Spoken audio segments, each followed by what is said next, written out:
ദൈവനാമത്തിന് മഹത്വം ഉണ്ടാകട്ടെ. നാഷണൽ അപ്പോസ്തോലിക് മീഡിയയുടെ വചനധ്യാനത്തിലേക്ക്, ഡെയിലി മന്ന എന്ന ഈ പ്രോഗ്രാമിലേക്ക് ക്രിസ്തുയേശുവിൻ്റെ ധന്യനാമത്തിൽ ഏവർക്കും സ്നേഹവന്ദനം.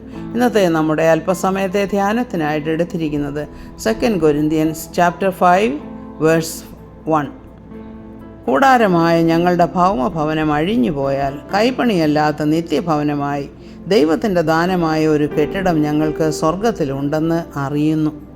എന്താണ് ഇവിടെ പറയുന്നത്? കൂടാരമായ ഞങ്ങളുടെ ഭൗമഭവനമെന്ന് വെച്ചാൽ ഭൗമികമായ ഈ നമ്മുടെ ശരീരം.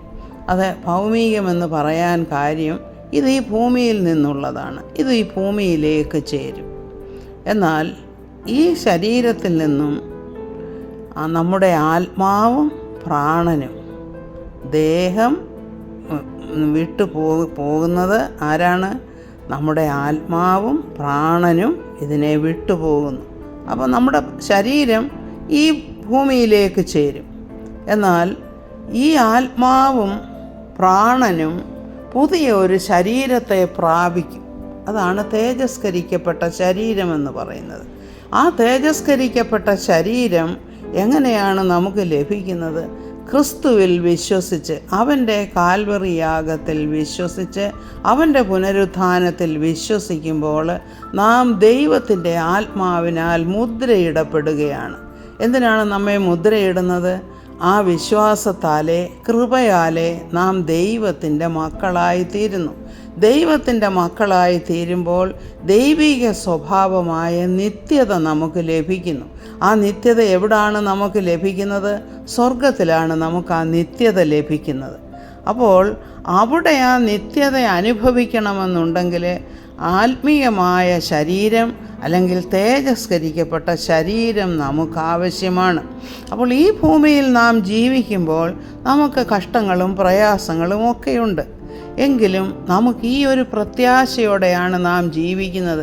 ഈ ഭൗമഭവനം അഴിഞ്ഞു പോകും, നമുക്ക് നല്ല ഒരു കെട്ടിടം, അതായത് നല്ല ഒരു ശരീരം, നിലനിൽക്കുന്ന ഒരു ശരീരം നമുക്ക് ലഭിക്കും എന്നുള്ള പ്രത്യാശയാണ് ഏത് ക്രിസ്തുവിനെ അറിയുകയും ക്രിസ്തുവിൽ വിശ്വസിക്കുകയും ചെയ്യുന്ന ഏത് വ്യക്തിക്കും ലഭിക്കുന്നത്.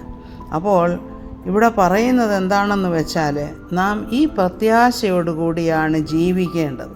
എന്താണ് നമ്മുടെ പ്രത്യാശ? നമുക്കൊരു നിത്യജീവനുണ്ട്. വിശ്വസിക്കുമ്പോൾ, ക്രിസ്തുവിൽ വിശ്വസിച്ച് കഴിയുമ്പോൾ നാം നിത്യജീവൻ അവകാശികളായി തീരുകയാണ്. അപ്പോൾ പൗലോസ് അപ്പോസ്തലൻ പറയുന്നത് എന്താണ്? എനിക്ക് ജീവിക്കുന്നത് ക്രിസ്തുവും മരിക്കുന്നത് ലാഭവുമാണ്.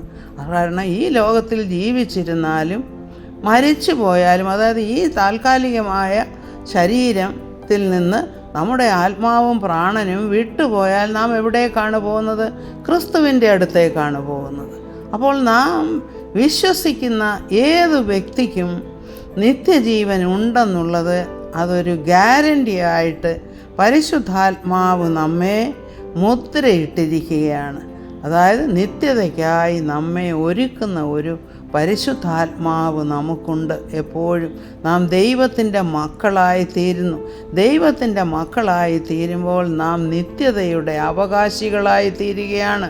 ദൈവം നിത്യനാണ്, ദൈവം വിശുദ്ധനാണ്. അപ്പോൾ ആ വിശുദ്ധിയിലേക്ക് വളർന്നുകൊണ്ടിരിക്കുന്ന ഒരു സ്വഭാവമായിരിക്കും ഒരു ക്രിസ്ത്യാനിയുടേത്. ക്രിസ്ത്യാനി എന്ന് വെച്ചാൽ കർത്താവിനെ പിന്തുടരുന്നവർ, ഒരു വിശ്വസിക്കുന്ന അവർക്ക് ലഭിക്കുന്ന ഒരു മഹാഭാഗ്യമാണത്, ക്രിസ്തുവിൽ വിശ്വസിക്കുന്നവർക്ക്. അപ്പോൾ അതിനായി ഞങ്ങളെ ഒരുക്കിയത് ആത്മാവിനെ ആചാരമായി തന്നിരിക്കുന്ന ദൈവം തന്നെയാണെന്ന്. എന്തിനു വേണ്ടി ഒരുക്കിയിരിക്കുകയാണ്? ആ നിത്യതയ്ക്കായി നമ്മെ ഒരുക്കുന്നത് ആരാണ്? കർത്താവിൻ്റെ പരിശുദ്ധാത്മാവാണ് നമ്മെ അതിനു വേണ്ടി ഒരുക്കുന്നത്. എന്നാൽ ഈ ഭൂമിയിലെ ഈ ഭൗമ ശരീരത്തിൽ നാം ജീവിക്കുമ്പോൾ നമുക്ക് കഷ്ടങ്ങളോ പ്രയാസങ്ങളോ ഒക്കെ ഉണ്ടാകാം. അപ്പോൾ അതിനെക്കുറിച്ചൊന്നും നിരാശപ്പെടാതെ നമ്മുടെ ആത്യന്തികമായ ആ പ്രത്യാശയുണ്ടല്ലോ, ആ പ്രത്യാശയെ നോക്കി വേണം നാം ജീവിക്കുവാനായിട്ട്. ദൈവനാമത്തിന് മഹത്വം ഉണ്ടാകട്ടെ. അതിനായിട്ട് നമുക്ക് പ്രാർത്ഥിക്കാം. കർത്താവെ, സ്തുതിക്കുന്നു, സ്തോത്രം ചെയ്യുന്നു. കർത്താവെ, ദൈവമേ, നീ ഞങ്ങൾക്ക് തന്നിരിക്കുന്ന ഈ വലിയ പദവിക്കായി ഞങ്ങൾ നിന്നെ സ്തുതിക്കുന്നു. അങ്ങയുടെ ആത്മാവിനാൽ ഞങ്ങളെ മുദ്രയിട്ടിരിക്കുന്നതിനായി സ്തോത്രം ചെയ്യുന്ന കർത്താവേ.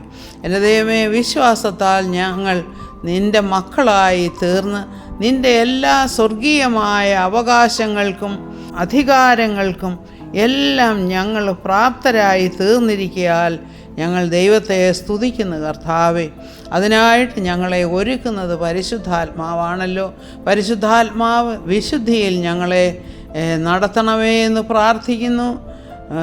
എല്ലാ വാഴ്ചകളോടും അധികാരങ്ങളോടും പോരാടി ജയിക്കുവാനുള്ള കൃപ പരിശുദ്ധാത്മാ സാന്നിധ്യത്തിൽ അടിയങ്ങൾക്ക് നൽകുമെന്നുള്ളത് നിൻ്റെ വാസ്തവമായിട്ടുള്ള സ്വഭാവമാണല്ലോ കർത്താവേ.